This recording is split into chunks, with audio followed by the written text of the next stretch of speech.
Hello students! This video will go over all of the solutions to the Intermediate Algebra TSI practice, all 4 exercises.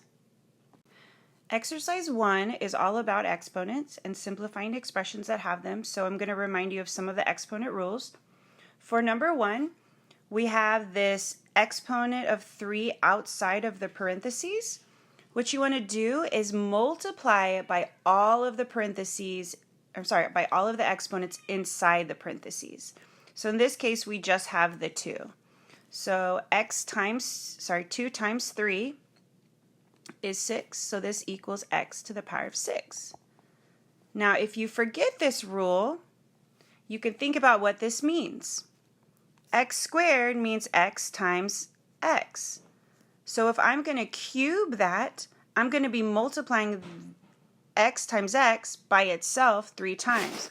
So x times x times another x times x times another x times x. I've got 3 x squareds multiplied together. Altogether, I have 6 x's. Answer is C. For number 2, we can think of this fraction as dividing. So we've got powers in the top that are being divided by powers in the bottom. A power is made up of a base and an exponent together. That's a power. So if powers have the same base and are being divided, like these 2 powers of x, what we want to do is we want to take the exponent in the numerator minus the exponent in the denominator. So it's going to look like this. X to the power of 6 minus 4. Okay, we're going to do the same thing with the y's since they have the same base. I'm going to take the exponent in the numerator of 3 minus the exponent of 3 in the denominator. So for our y's, we're going to have 3 minus 3 as the exponent. And then for my z's, we're going to do the same thing. We're going to take the 9 in the numerator minus the 8 in the denominator. So for my z's, 9 minus 8. Now we're going to subtract all of these and see what we get. For our x's, 6 minus 4 gives us an exponent of 2. For my y's, 3 minus 3 gives us an exponent of 0. And for my z's, 9 minus 8 gives us an exponent of 1. Y to the power of 0 equals 1. Anything to the power of 0 actually equals 1. So x squared and z to the first times 1 is just going to equal x squared and z. I don't really need that. So what we have, we've got x squared times z to the first power. Now, if you have an exponent of 1, you actually do not have to write it. So I can take that off of my z, the 1, and we're going to leave it as x squared times z, which gives us an answer of C. Okay, for number 3, you always want to deal with any exponents that are outside of a parentheses first. So that's this 6 and this 2. So the 6 is going to be multiplied by all of the exponents in the parentheses. So we're going to do 6 times 2 and 6 times 3. The 2 is also going to be multiplied by all of the exponents inside its parentheses. Everything in the parentheses is considered a base. So the y has an exponent of 9, we'll multiply by that. The x has an exponent of 6, we'll multiply that by 2. The 3, I don't see an exponent on, but it also has one. If you see anything without an exponent, put a 1 there. You're also going to multiply that by that outside exponent. So what we're going to get is, in the numerator, we still have 9. For my x's, 2 times 6 is 12.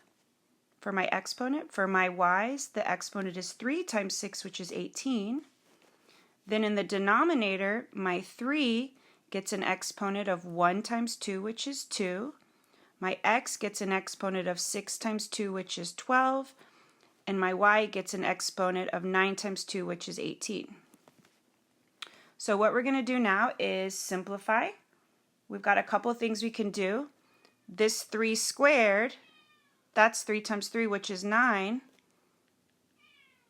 Well, I've got a 9 in the top and the 9 in the bottom. I've got an x to the 12th in the top and an x 12 in the bottom. I've got a y to the 18th in the top and a y to the 18th in the bottom. everything can cancel out because the top and bottom are identical. Anytime you have a fraction where the top and bottom are identical, it just equals 1. So the answer to number 3 is A. For number 4, we are dividing these two radicals. You can do this a couple ways. You can simplify each radical first, or you can remember, if you remember what I told you about multiplying radicals, you multiply inside with inside and outside with outside. Well, that goes with division too. If I had a number outside of my radicals, I could divide these, right? But I have two numbers inside my radicals. Because they're both inside, I can divide those. So what we're going to do, square root of, it's going to look like this, square root of 81 divided by 27. And if I divide those, I get 3. So it just simplifies to square root of 3. The answer is A. And for number 5, we're multiplying radicals. Remember, inside with inside, outside with outside. This 2 and this 3 are both inside, so we're going to multiply those together. This 2 on the outside will just stay on the outside. So it's going to look like this. We're going to keep the 2 on the outside. On the inside, we're going to multiply this 2 and 3, which makes 6. And that's simplified. So the answer is 2 squared is 6, or D. All right, on to exercise 2. This exercise seems to be about factoring. Number 1, we have these 3 terms, and it says, what is the greatest common factor? So basically, we want to pull out the biggest factor that all 3 terms have in common. So first, you want to start off with your coefficient, right? It's kind of like, well, look at these numbers. What is a number, the biggest number you can think of that you can divide into all of these numbers?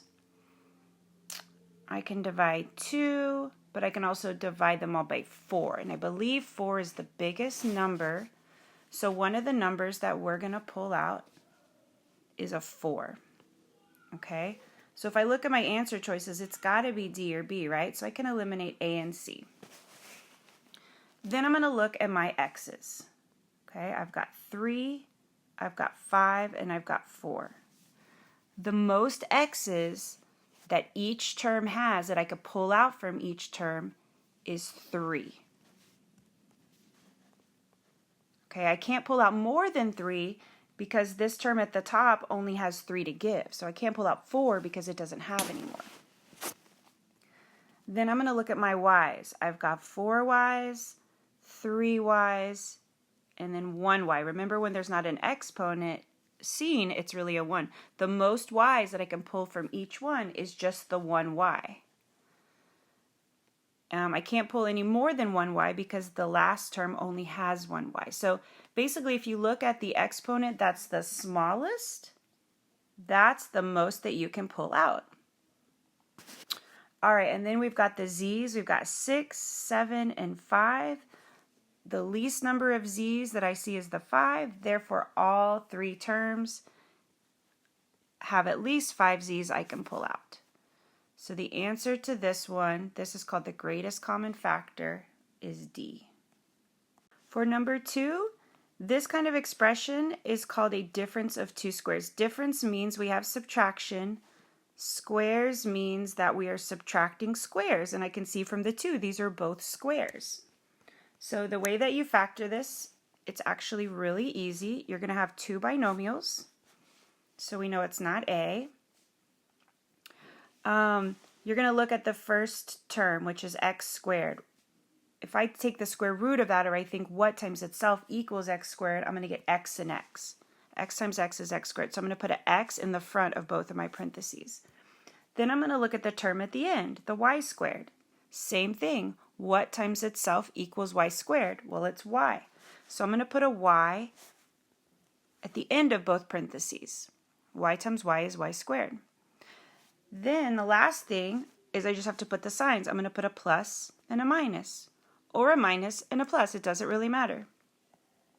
These are going to be my two terms, or my two binomials. And I can always check these if I'm not sure. Remember we can use FOIL or double distribution, right? So let's do it real quick. X times x is x squared.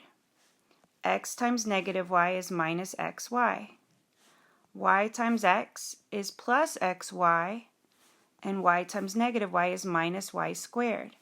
What's going to happen when you have this pattern is these two middle terms are going to be opposites and they're going to cancel to 0.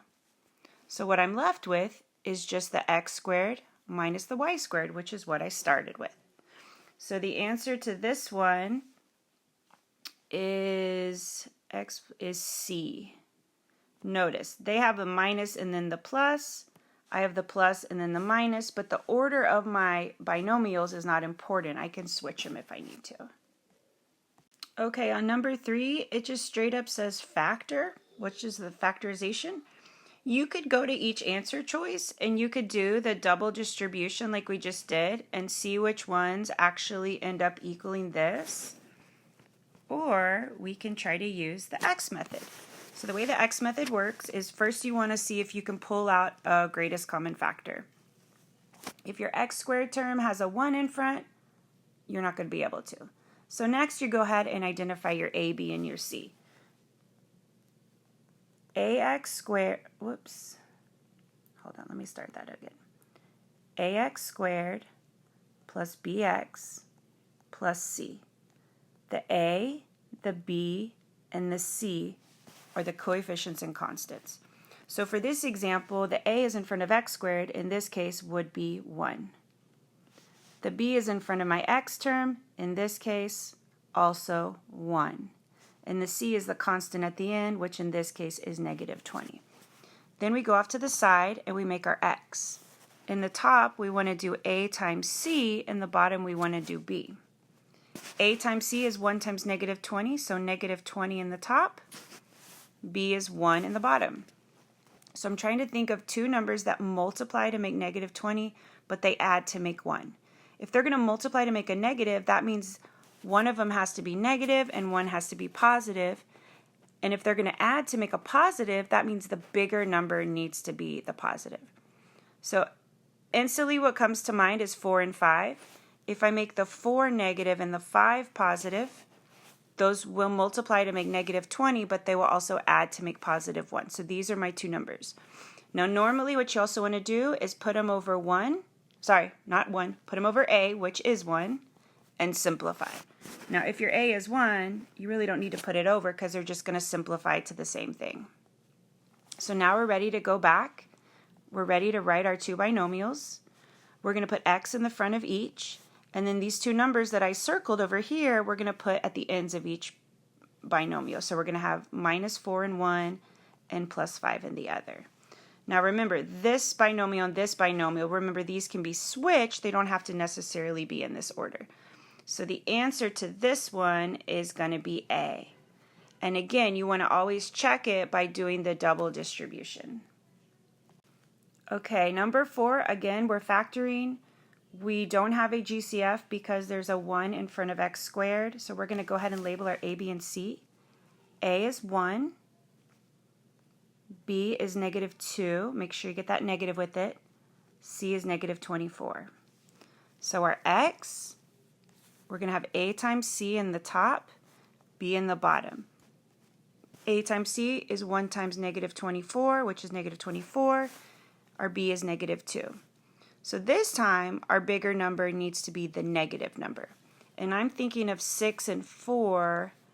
If I make the 6 negative, negative 6 times 4 is negative 24, and negative 6 plus 4 is negative 2.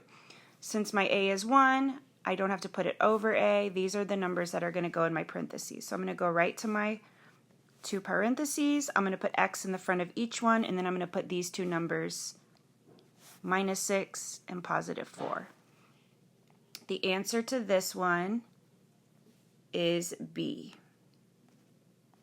Okay, in order to simplify number 5, we need to take a look at the numerator. The numerator is a quadratic trinomial. I can factor it. what I'm thinking is that one of its factors will also be an x plus 2, like the denominator, and I'll be able to cancel those out. So let's go ahead and see. My a is 1. My b is -1. And my c is -6. So for my x, in the top, a times c, b in the bottom. In the top, a times c is 1 times -6, which is -6. My b is -1. The bigger number is going to have to be negative. 3 and 2 are the only factors I know of 6 besides 6 and 1. So the 3 is going to have to be negative. These are my two numbers. Since my a is 1, I don't have to put them over a.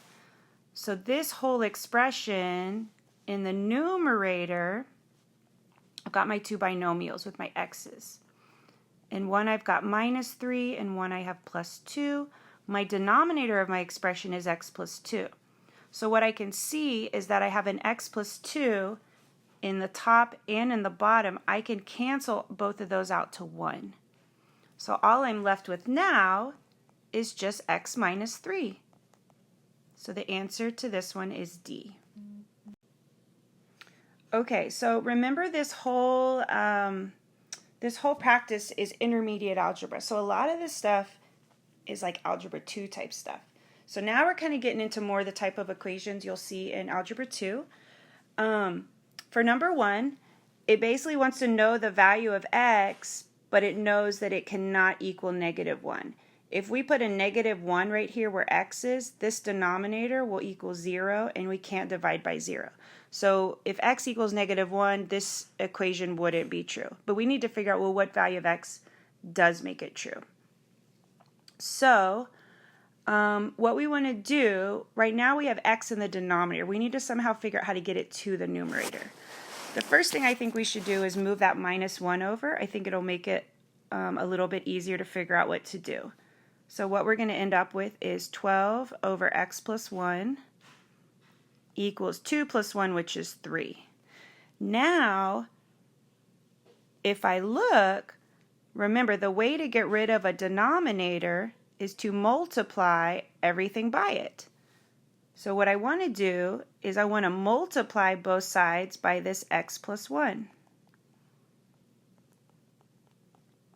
And that way these x plus 1's will cancel. So on the left side I'll just have 12, and then on the right side I'll just need to distribute this 3 to the x plus 1. 3 times x is 3x. 3 times 1 is 3. Now this looks more like an equation that I'm used to solving. So to solve this, we are going to move all of our, we have all of our variables on one side, right? So we're going to move all our constants to the other side. So that 3 on the right, I'm going to subtract it from both sides. 12 minus 3 is 9. So 9 equals 3x. Now all we have to do is divide by 3. And 9 divided by 3 is 3. So x equals 3. So the answer to number 1 is C. Okay, for number 2, this should look a lot like stuff we've done this year. Now it says that x cannot equal 2 because if I put a 2 here, that will make this denominator 0. You know we can't have that. But if you look at this equation, it should look like a proportion. So all we have to do with proportions is cross multiply and set them equal, and then we have a different kind of looking equation. When I multiply the 3 by the x plus 2, I do need to remember to put the x plus 2 in parentheses. So on one side of our equal sign, it doesn't matter which side, I'm going to multiply one way diagonally, and then on the other side of my equal sign, I'll multiply the other way diagonally. So one side we're going to have 4x, 4 times x is 4x. On the other side we're going to have 3 times that x plus 2 in parentheses. Now we can go ahead and solve this just like a normal equation. First we want to get rid of our parentheses by distributing the 3. So 4x equals 3 times x is 3x, 3 times 2 is 6. Now we want to get all of our constants on one side. Since I already have, sorry, not our constants, our variable terms. Since I already have one constant on the right, and that's my only constant, it makes most sense to move the variables to the left, right? So let's move that 3x to the left by subtracting 3x from both sides. 4x minus 3x is 1x or just x. And then on the right I just have 6.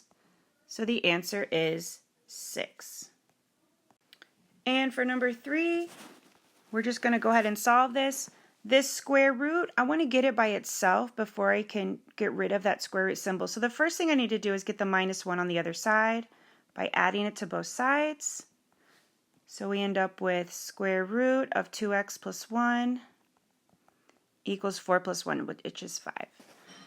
Okay, now to get rid of that square root, we want to undo it. The way we undo a square root is by squaring. So we need to square both sides. On the left side, when I square a square root, the squared and the square root, they undo each other. So I'm only left with what's under that radical symbol, which is 2x plus 1. On the right, though, I've got to square the 5. 5 times 5 is 25. Now I'm just going to solve this like normal. I've already have my variables on the left, so I'm going to move that constant of 1 to the right by subtracting it from both sides.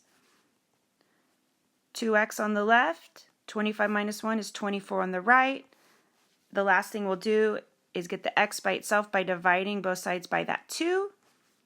So x equals 24 divided by 2 is 12. So the answer to 3 is D. All right, for number 4, we have 2 radicals, and we don't have anything adding or subtracting to or from the radical. So we basically have this whole radical on the left, and then we have this whole radical on the right, but it's just getting multiplied by the 2. So what we can do is we can actually undo the radicals by squaring both sides. We're going to square the left, we're going to square the right. Now on the left, when I square that radical, remember the squared and the radical, they undo each other. So on the left, I just have the 2x minus 5. But on the right, I want you to remember with the exponents that we talked about earlier in this video, if you have an exponent outside the parentheses, it gets multiplied by all of the exponents in the parentheses. This whole radical is one thing, okay? That's a base. This radical, or this base of 2, has an exponent of 1. That one we want to multiply by the 2. So what happens is that base of 2 gets a new exponent of 1 times 2, which is 2. Now when I square the square root, though, the square and the square root symbol undo each other. So I have this 2 squared times this 5 minus 2x. Okay, I know that looks kind of weird. Let's go ahead and simplify this. The 2 squared I can simplify. That's just 2 times 2, which is 4. So I've got 2x minus 5 equals 4 times 5 minus 2x. So I want to get rid of my parentheses by distributing that 4. So the left is still 2x minus 5 equals, and then the right is 4 times 5, which is 20, and 4 times negative 2x, which is negative 8x. Now we want to get all of our variable terms on one side. I'm going to move them to the left, so that negative 8x on the right, we're going to add it to both sides. These go away. On the left, we have 2x plus 8x, which is 10x minus 5 equals 20. Now we're going to move our constants to the right. So I'm going to move the minus 5 over by adding it to both sides. So what we get 10x on the left equals 20 plus 5, or 25 on the right. The last thing we want to do is divide both sides by that 10 in front of the x. So what we're going to get is x equals 25 divided by 10 is 2.5, or I can simplify it to 5 over 2. Remember, I can divide the 25 by 5 and the 10 by 5, and that's how I get the 5 over 2. Okay, so the answer to number 4 is C. Okay, the last one for this exercise is number 5. We're given a function f of x. It says, what is the value of f of 4? The 4, because it's in the parentheses, that means that's your input variable. So I'm going to put that where x is in my function. So it's going to look like this. The square root of 8 times 4 minus 7 under the radical, and then the plus 5 is outside of the radical. So we just need to simplify this. We're going to do what's in the radical first. A radical is considered like a grouping symbol. It's kind of like parentheses. You want to do that first. Inside the radical, we're going to multiply before we subtract. So 8 times 4 is 32. 32 minus 7 is 25. So we've got square root of 25 plus 5. The square root of 25, as you guys know, is 5 plus the 5 is 10. So we say f of 4 equals 10. When my input is 4, my output is 10. So the answer to number 5 is C. Okay, the last exercise looks like it's solving quadratic equations. So for number 1, since I don't have an x term, I only have x squared, what we want to do is get the x squared by itself, kind of like when we're doing Pythagorean theorem. And then the very last step, we'll take the square root of both sides. So the first thing I want to do is get rid of that 3, so the x squared's by itself. I'm going to divide both sides by 3 because I see multiplication, and that is the opposite. So we get x squared on the left equals 108 divided by 3 is 36. Now I have a variable squared equals a number, and we know what to do there. We're going to take the square root of both sides. That will undo the squared, which will give us just x on the left. The square root of 36 is 6. So this is the only, oh, no, I messed up. The square root of 36 actually has 2 answers. It can be 6 because 6 times 6 is 36, or it can be negative 6 because negative 6 times negative 6 is also 36. So you actually have, not or, but and, you have 2 solutions, 6 and negative 6. So this answer right here, I want you to notice those are in those braces, not parentheses. So this is not a point negative 6, 6. This is a solution set. It's just listing all of the solutions. So A is the answer here. Now, on a side note, when we are doing Pythagorean theorem and we would take the square root of a number, we would always write down the positive version of the number. But there is also a negative. The reason why we only wrote down the positive with Pythagorean theorem is because Pythagorean theorem represented a length, and lengths are always positive. But I want you to remember, square roots have a positive answer and a negative answer. For the quadratic in number 2, we have an x term, which means anytime you have a quadratic, you've got the exponent of 2, and you've got an x squared term and an x term, like we do, we've got the x squared and the minus 3x. You want to move everything to one side of the equation so that you've got 0 on the other side. So the way we're going to do that is move the 4 also to the left by subtracting it on both sides. When I subtract it on the right, now I have that 0 on the right. The 3 terms on the left, none of them are like, so I'm just going to list them in standard form, quadratic standard form. Now I need to solve. The way that we solve a quadratic in this form is by factoring. So we need to go ahead and identify our a, b, and c. Our a is 1, our b is negative 3, and our c is negative 4. And then we will go off to the side and do our x. A times c in the top, b in the bottom. A times c is 1 times negative 4, which is negative 4. Our b is negative 3. So if you think of 2 numbers that multiply to make negative 4 and add to make negative 3, you might think of negative 4 and positive 1. Since my a is 1, I don't have to divide them by 1 or by a, so these are the numbers that go in my parentheses. So I'll go back to my equation. I'm going to put x in the front of both parentheses. In one, I'm going to have minus 4, and in the other one, I'm going to have positive 1. So this is what this is factored, but there's an extra step you have to do. Each of these factors, when I multiply them, right, it's supposed to equal 0. Well, if 2 things multiply to make 0, that means either of these things could equal 0 themselves. So we say, well, x minus 4 could equal 0, or x plus 1 could equal 0. So for x minus 4 to equal 0, all we have to do is solve that little equation. We're going to do that by adding 4 to both sides. So one of our solutions is x equals 0 plus 4, which is 4. Our other solution is going to come from the other little tiny equation. I call these mini equations. To solve for x here, we're going to subtract 1 from both sides.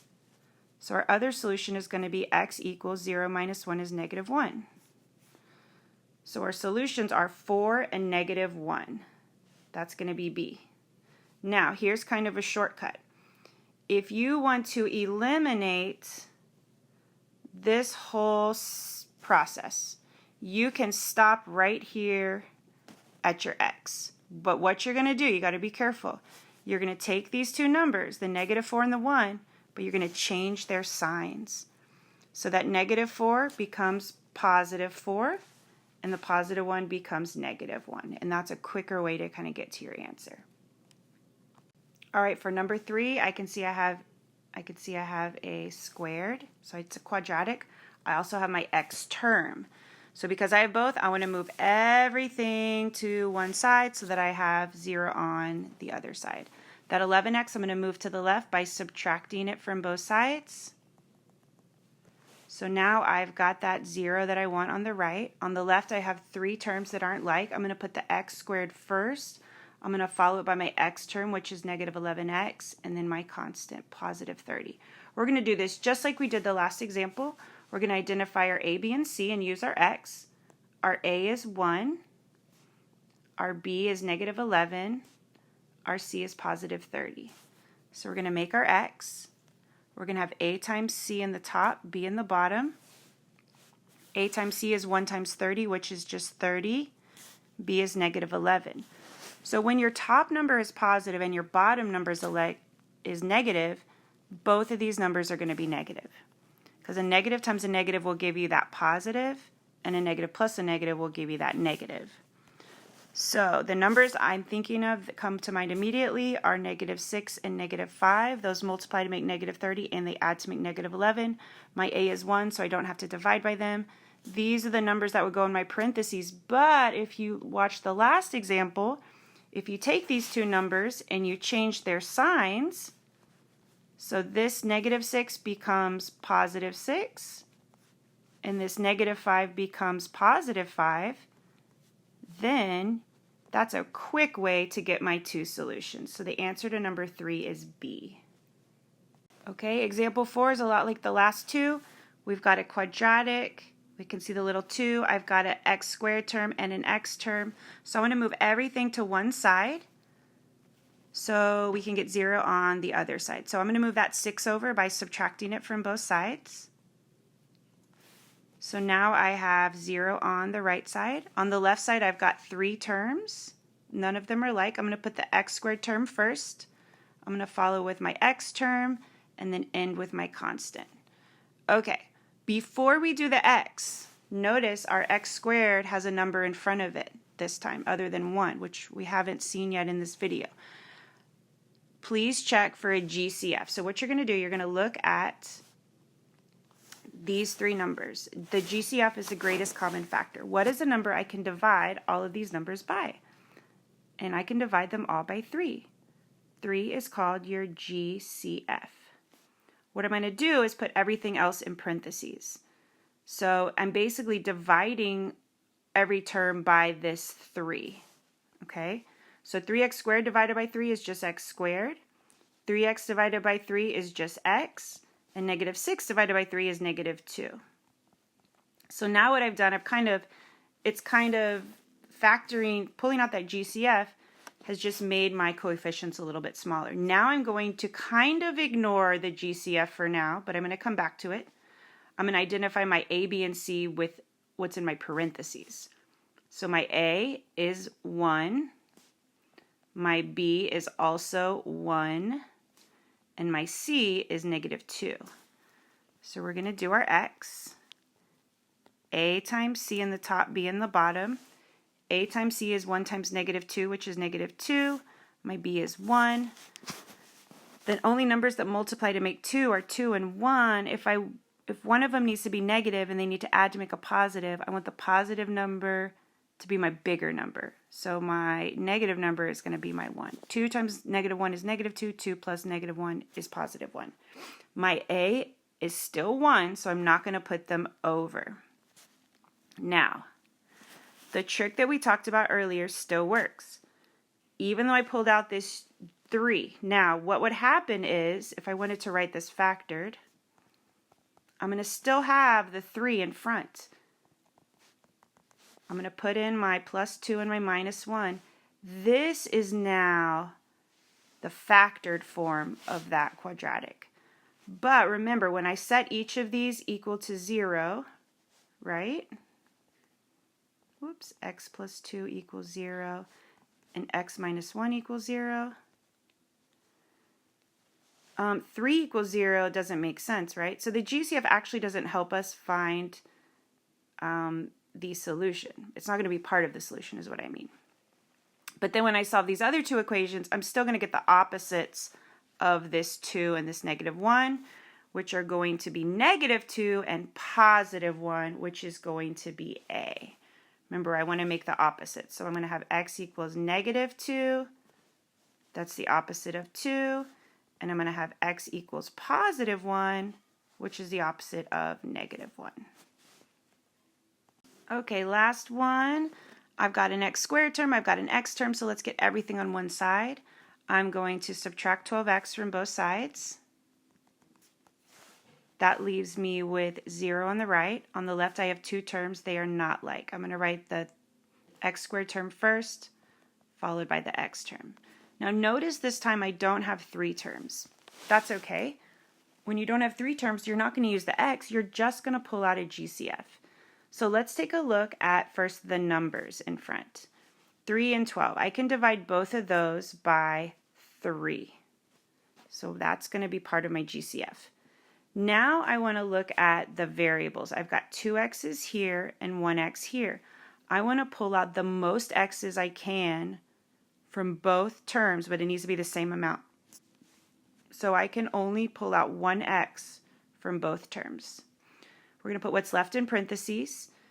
If I do 3x squared divided by this 3x GCF, I'm going to be left with 1x. Bring down your minus. If I divide 12x by 3x, I'm just going to have 4. Okay, so this is what I get. Remember at this point, you have something times something equals 0. So you have to consider that each of those somethings could equal 0. So we're going to have 3x equals 0, and we're going to have x minus 4 equals 0. And then we're going to solve both of these. Okay, on the left equation, to solve for x, I'm going to just divide by 3.